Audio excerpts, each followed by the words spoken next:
ሰላም ጤና ይስጥልኝ ውድ ተመልካች አድማጮቻችን፣ ይህ ኤንቢሲ ወቅታዊ ዓለም አቀፋዊ ዝግጅታችን ነው።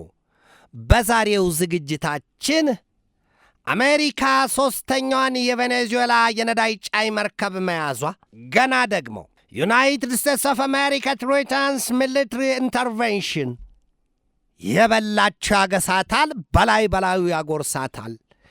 የሩሲያው ፕሬዚደንት ቭላዲሚር ቭላዲሚሮቪች ፑቲን ዩክሬንን ሙሉ በሙሉና የአውሮፓን ክፍል ለመቆጣጠር መወሰናቸውን የአሜሪካ ደህንነት ተቋም ማስጠንቀቁን፣ ወዲህ ደግሞ ከመካከለኛው ምስራቅ ቀጠና ምድር ስንመጣ በሲድኒ ለተፈጸመው ዘግናኝ ጥቃት ሞሳድ ወይም የእስራኤሉ የደህንነት ተቋም ተጠያቂ ነው ሲል የኢራን ጦር ኃይል ማስታወቁን፣ ወዲህም እስራኤል የኢራን የሚሳይል የጦር ልምምድ ለድንገተኛ ጥቃት የታቀደ ስሌት አለው ማለቷንና ሌሎች ወቅታዊና ዓለም አቀፋዊ ጉዳዮችን ይዤ ቀርቤያለሁ።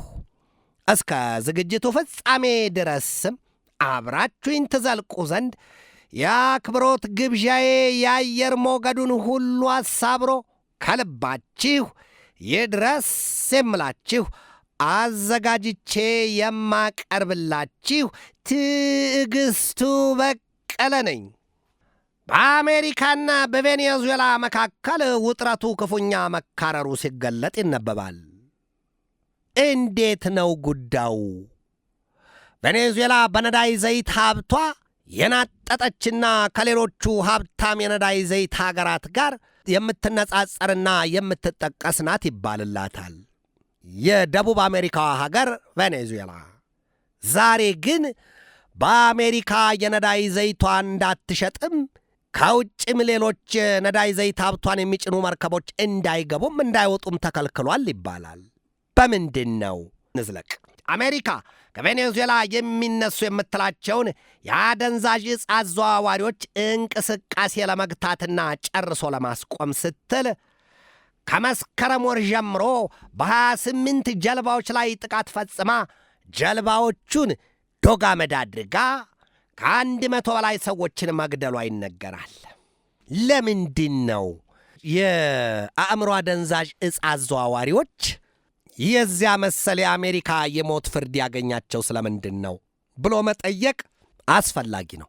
ነገርን ከስሩ ውሃን ከጥሩ ይላሉ አበው። እስኪ እንመልከተው። ብዙ ጊዜ እንደምንሰማው በልዕለ ኃያሉ ሀገር አሜሪካ ያልሞ ተኳሾች ወይም ደግሞ ከመዋለ ሕፃናት እስከ የሕዝብ አደባባዮች ድረስ በጦር መሳሪያ እየተኮሱ መቀንደብ ከሕፃናት ሳይቀር እስከ አዋቂ ድረስ ያለ ብዙ ወንጀል የተሠራባት ሀገር ናት። ምናልባትም በዓመት በብዙ ሺህ የሚቆጠሩ ሰዎች ከዚሁ ወንጀል ጋር በተያያዘ በጦር መሳሪያ ጥቃት ማለት ነው የብዙዎች ሕይወት ይጠፋባታል ይባላል። አሜሪካ የስልጣኔው የልዕለ ኃያሉ የዴሞክራሲው ጉዳይ የሚነገርባት አሜሪካ የጦር መሳሪያ ታጥቀው ባሻቸው ልክ የሚርመሰመሱ ኃይሎች መኖሪያ ምናት ይሏታል። አሜሪካ በዲቪ የምታስገባቸው የዓለም በርካታ ሀገራት ሰዎች ገሚሶቹ ከዚህ ጥቃት ጋር ያያይዟቸዋል። ከነዚህ ሀገራት የመጡት ለሽብር ተግባር አይመለሱም ሲሉ የአሜሪካ ፖለቲከኞች ዘለፋም ይምሰል እንጂ አሊያም ከጥላቻ ጋር በተያያዘ ፍርሃታቸውን ሲገልጡ እንሰማለን። ነገር ግን የራሷ አሮባት የሰው ታማስላለችን ካልሆነ በስተቀር አሜሪካ በገዛ ምድሯ የጦር መሳሪያና ጥይት እንደ ቸኮሌት የሚቸበቸብባት አገር አይደለችም ወይ? ዴሞክራሲ ስትል የምትለፍፈው ለዓለም ሕዝብ ይህንን በአዋጅ ስታስነግር የምትሰማው አሜሪካ የሰብአዊ መብትስ በአግባቡ ይጠበቅባታል ወይ ሲሉ የሚያብጠለጥሏት ብዙዎች ናቸው። እንደነ ጆርጅ ፍሎይድ መሰሎቹ አሜሪካውያን በአደባባይ አንገታቸው ተቆልፎ የተገደሉበትን ጊዜ መዘንጋት አይቻልም። በአሜሪካ ሌሎችም ወንጀሎች ይፈጸማሉ።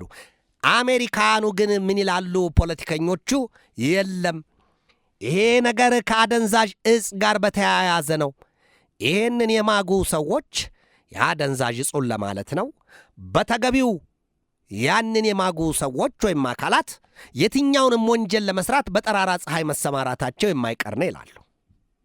ታዲያ የዚህ ስርወ መሰረቱ ወይም ደግሞ ዋናው ምንጩ የት ነው ሲሉ አሜሪካኖቹ ጸብ ያለሽ በዳቦንም ቢሆን የደቡብ አሜሪካዎቹን ሀገራት ኮሎምቢያና ቬኔዙዌላ ላይ እንዲሁም ሌሎችም ላይ ትኩረታቸውን አድርገዋል።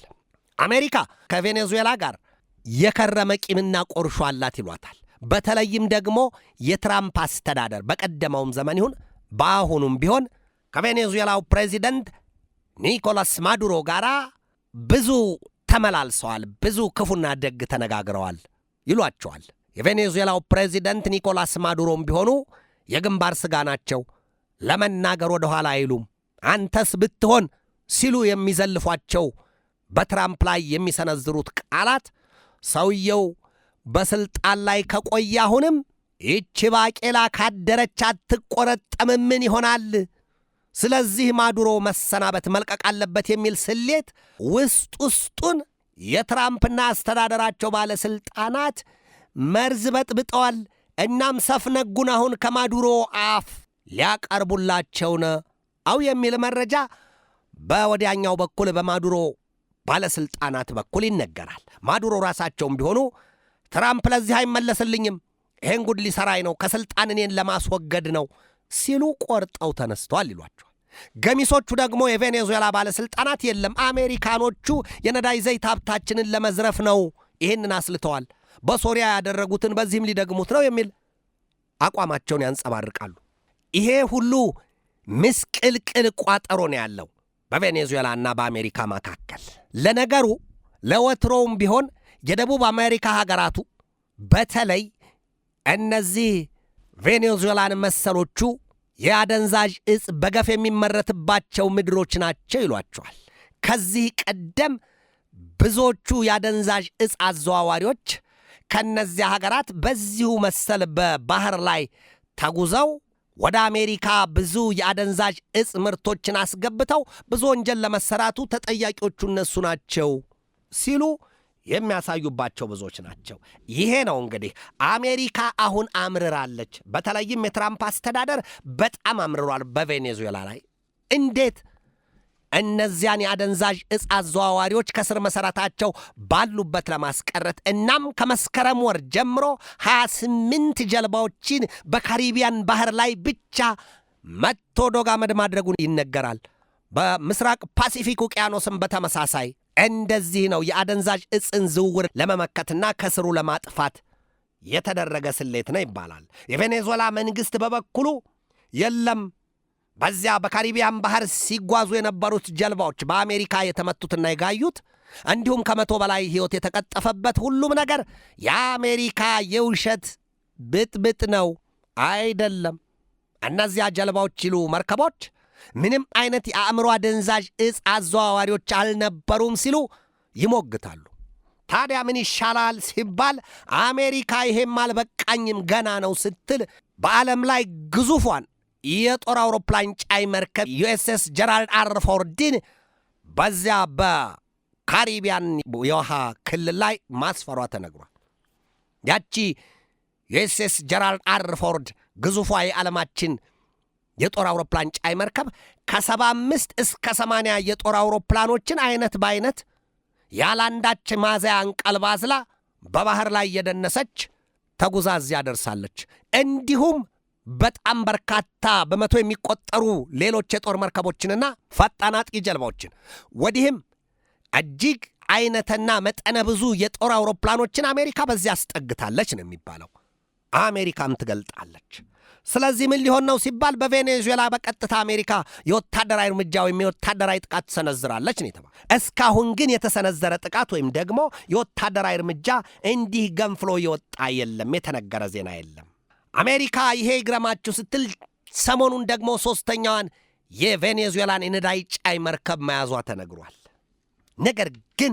ነገር ግን ስለ ሦስተኛዋ የቬኔዙዌላ የነዳጅ ጫይ መርከብ መያዝ ጉዳይ ከአሜሪካም ይሁን ከቬኔዙዌላ ባለስልጣናት የወጣ መረጃ የለም። ይህንን ዘገባ እስካጠናቀርኩበት ጊዜ ድረስ የወጣ መረጃ የለም ነው የተባለ። አሁን ተይዛለች የተባለችዋ ሶስተኛዋ መርከብ በፓናማ ሰንደቅ ዓላማ ስትቀዝፍ የነበረችዋና የቤላዋን ታንከር የነዳጅ ጫይ መርከብ መሆኗን ከዚያ የወጣው መረጃ ያሳያል። ይህ ደግሞ የማዱሮ አስተዳደር ወይም የማዱሮ መንግሥት ምንድን ያለው? የለም ጉዳዩ እኮ እኔን ከሥልጣን ለማንሳት ነው፣ ነገር ግን እንዲህ በዋዛ ይሳካላታሉ የአሜሪካ ለራሷ የሚቀር ጥያቄ ነው ይላሉ የቬኔዙዌላ ባለሥልጣናት። ምንም ተባለ ምንም ግን አሜሪካ አሁን በአእምሮ አደንዛዥ እጽ አዘዋዋሪዎች የተነሳ የገባችበት ወይም በቬኔዙዌላ ወይም በዚያ በካሪቢያን ባህርና በምስራቅ ፓሲፊክ ውቅያኖስ የያዘችው አዲስ ጥቃት የለም ጉዳዩ ወዲህ ነው፣ ትንሽ ቆሎ ይዞ ወደ አሻሮ ጠጋ ነው፣ ወይም ደግሞ በልጅ አመካኝቶ ይበላሉ አንጉቶን ነው። አንድ ኒኮላስ ማዱሮን ከስልጣን ለማንሳት ይህን ያህል የዙሪያ ጥምጥም መሄድ አያስፈልግም ነበር። እህስ በቀጥታ ይምቷት ወይ ቬኔዙዌላን? በቀጥታማ እንዴት ይነኳታል? ምን ሲደረግ? ለነገሩ አያዞር ሲዞር አደረ ይላሉ ኢትዮጵያውያኑ አበው። አሜሪካ በማንም ላይ ጥቃት ከመሰንዘር ወደ ኋላ አትልም። ነገር ግን በኋላ ላይ የሚመጣው ዳፋና መዘዝ ብዙ ያማዝዛል። የሩሲያው ፕሬዚደንት ቭላዲሚር ቭላዲሚሮቪች ፑቲን ከቬኔዙዌላ መንግሥትና ሕዝብ ጎን ቆመናል ሲሉ በቅርቡ የሰጡት መግለጫ አይዘነጋም። ከዚያም ውጪ የሩሲያው ፕሬዚደንት የኦሬሽኒክ ክሩይዝ ሚሳይሎቻቸውን ሳይቀር እንዲሁም ሌሎች ሚሳይሎቻቸውን ለቬኔዙዌላ መስጠታቸው፣ ወዲህም የጦር አውሮፕላኖቻቸውን ኤስዩ 75 ኤስዩ 53 እነዚህን የመሳሰሉትን ሌሎች የጦር መሳሪያዎችን ሁሉ ለቬኔዙዌላ ሰጥተዋል። የቬኔዙዌላው ፕሬዚደንት ኒኮላስ ማዱሮ ምንድን ያሉት በአንድ ወቅት? ተጠንቀቂ አሜሪካዊ፣ ከ5000 በላይ የአየር መቃወሚያዎች ወይም የአየር መከላከያዎች ከሩሲያ አግኝተናል፣ ገዝተናል። እነዚህ የሩሲያ የተራቀቁ የአየር መከላከያዎች ደግሞ ትንኝ የምታክል ብናኝ ፍጥረት አታልፋቸውም፣ በቀጥታ ቅንድባቸውን እያሉ በእሳት ከርሳቸው ዋጥ ስልቅጥ አድርገው ያጠፋሉ። ተጠንቀቂ አሜሪካ ሆይ፣ ውርድ ከራሳችን ሲሉ አስጠንቅቀዋል። አፍ ያለው ጤፍ ይቆላል ይላሉ ኢትዮጵያውያኑ አበው። ማዱሮ ባልበላም ጭሬ ላፍስሳለች እንደተባለቿ ፍጥረት ዶሮ እሳቸውም እንግዲህ ዝተውና ፎክረው ከዚያ አሜሪካን ማስጠንቀቃቸው ነው። ከዚህ ቀደም እንደ ኒኮላስ ማዱሮ ሁሉ ይህ ያለን በሚል ሲፎክሩ የነበሩት የኢራቁ ፕሬዚደንት ሳዳም ሁሴን አይዘነጉም። ሳዳም ምን ነበር ያሉት? አሜሪካን በዚያን ዘመን አስተዳደር የነበሩትን ጆርጅ ዳብሊው ቡሽን ተጠንቀቅ፣ የያዝናቸው የታጠቅናቸው መሳሪያዎች ለማንም የማይመለሱ ናቸውና ተጠንቀቅ ሲሉ እንደነበር አይዘነጋም። ምን ያደርጋል የኋላ ኋላ በለፈለፉ ባፊ ጠፉን የሆኑት የኢራቁ ፕሬዚደንት ሳዳም ሁሴን አንዲት አውሮፕላን አንድ የጦር አውሮፕላን እንኳን ከኔቶ ወይም ከአሜሪካ የጦር አውሮፕላኖች መጥተው ሳይጥሉ የበለል ቀርተዋል። መጨረሻቸውም ሳዳም በገመድ ተንጠልጥሎ ወይም በስቅላት ሞት ሆኗል። ይሄ ሁሉ ታሪክ አለ። መፎከርና መግደል ለየቅል ከመናገር ደግሞና ደጋግሞ ማሰብ ያስፈልጋል። በእርግጥ በየትኛውም ሀገር ሉዓላዊ ክብር ላይ የየትኛውም ሀገር ሌላ መንግሥት የወረራ ወይም የጥቃት ኢላማ መሰነቁ እውን ዓለማችን ተፈጻሚ የሆነ ሕግ አላት ወይ? በሕግ ትተዳደራለች ወይ?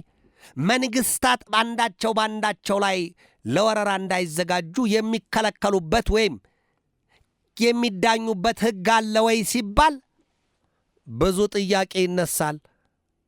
ከመረቁ አውጡልኝ ከሥጋው ጦመኛ ነኝ ይመጣል። እንዴት ቢሉ ደግሞ የዚህ ዘመን እውነታ ይህንን ሁሉ አፈራርጦ የሚያሳይ ጉዳይ ነው። በጋዛ ሰርጥ ጉዳይ እናያለን፣ የፍልስጤምና የኢዝራኤልን፣ ሌሎችንም እናያለን።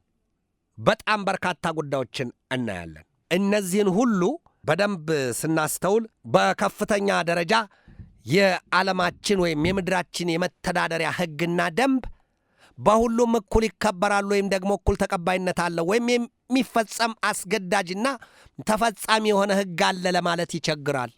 አሜሪካ አሁን በቬኔዙዌላ ላይ የያዘችው አቋም በፍጹም በዓለም አቀፉ ኅብረተሰብ ዘንድ ተቀባይነት የለውም። ግን ደግሞ ሰማይ አይታረስ ንጉሥ አይከሰስን ሆኗል ጉዳዩ። አሜሪካ ካለች አለች ነው። በቃ ያቀደችውን ሳትፈጽም አታርፍም ይሏታል። እስኪ በቀጥታ ወደ ሩሲያና ዩክሬን ጉዳይ እንግባ። ሩሲያ ከዩክሬን ጋር በገባችበት ጦርነት 4ኛ ዓመቷን ልትደፍን የጥቂት ወራት ብቻ ጊዜ ነው የሚቀራት። የካቲት 24 2022 እንደ አውሮፓውያኑ አቆጣጠር ሐሙስ ቀን የተጀመረው ጦርነቱ በብዙ ሚሊዮኖች የሚቆጠሩ ሰዎች ሕይወታቸውን አጥተዋል። ብዙዎችም ተፈናቅለዋል። ንብረትና ሀብት ወድሟል። ይሄ ሁሉ ነው የሆነው። ታዲያ ዛሬ ምንድን ነው የተባለው? ሩሲያ የጥቁር ባህርን አካባቢ በጦር ኃይሏ አጥለቅልቀዋለች። ኔቶ ጉዱ ፈላ። የሰሜን አትላንቲክ ጦር ቃል ኪዳን ድርጅት ኔቶ በበኩሉ ሰርገኛ መጣ በርበሬ ቀንጥሱ፣ የሩሲያን ኃይል ለማንበርከክ ወይም ደግሞ ሰብሮ ለመጣል መላ እየፈለገ ነው የሚል መረጃ ወጥቷል። እስኪ ወደ መጨረሻውና ወደ ማሳረጊያችን የመካከለኛው ምስራቅ ቀጠና ምድር እናምራ። በመካከለኛው ምስራቅ ቀጠና ምድር ባላንጣ ሆነው ለመጠፋፋት ከተፈራረጁት ኢዝራኤልና ኢራን ጋር በተያያዘም ኢራን በዚህ ወቅት የሚሳይል የጦር ልምምድ ይዛለች። ታዲያ ምንድነው የተባለው? ኢዝራኤል በቀጥታ ኢራን በዚህ ልምምድ አንድ ጋር አድርጋ ልታኝከኝ ነው ስትል ለአሜሪካ ገልጣለች። እንዲያውም በቀጣዩ ወር የኢዝራኤሉ ጠቅላይ ሚኒስትር ቤንያሚን ኔታንያሁ ወደ አሜሪካ ተጉዘው ለወዳጃቸው ለአሜሪካው ፕሬዚደንት ዶናልድ ጄ ትራምፕ ይህንኑ ያስረዷቸዋልና ኢራንን እንደገና ንምታት የሚል ሐሳብ ያቀርባሉ ተብሎ ይጠበቃል። ጦርነት የሰው ልጅ ሰላምን የሚያህል በፍቅር የሚያኖር ልብ እያለው የጦርነትን አልያም የእሳትና አሲድ የመርዝ ብጥብጥ ሌሎችን ግቶ ራሱም ለመጠጣት የሚያልምበት ሌላ የልብ ክፍል አለ ይሉታል። ወደ ኤንቢሲ ተመልካች አድማጮቻችን የዛሬን በዚህ ተሰናበትኳችሁ። ነገ በሌላ ርዕሰ ጉዳይ እንገናኛለን። እስከዚያው ከልባችን እስከ ዓለማችን ሰላም ተመኘሁ። በድጋሜ ሰላም።